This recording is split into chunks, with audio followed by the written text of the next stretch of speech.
جی جو سب بتائیے گا. جی بسم اللہ الرحمن الرحیم.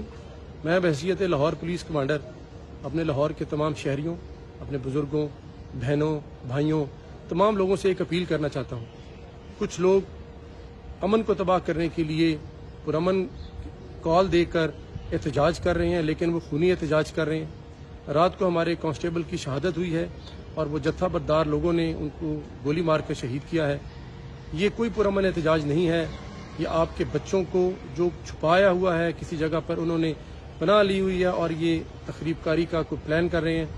ہمیں ان تمام کی لوکیشنز کا پتہ ہے. ہم صرف آپ سے یہ اپیل کرنا چاہتے ہیں، اپنے بچوں کے مستقبل کو داؤ پہ مت لگائیں، ان کو واپس اپنے گھروں میں بلائیں. بیکاز یہ کوئی احتجاج نہیں ہے کہ آپ لوگوں کی، قانون نافذ کرنے والوں کی جان لیں. خدارہ اپنے بچوں کا مستقبل مت تباہ کرائیں. اور نوجوان نسل سے میری اپیل ہے، درد مندانہ اپیل ہے کہ پاکستان کے اور لاہور کے شہر کے امن کو بچانے کے لیے ہماری مدد کریں. اور اگر کسی جگہ پہ کوئی نقص امن ہوتا ہے ضرور بتائیں، بیکاز شہر میں دفعہ 144 کا نفاذ ہے. جو شخص بھی قانون ہاتھ میں لے گا اس کے خلاف سخت سے سخت لاہور پولیس کارروائی کرے. Thank you.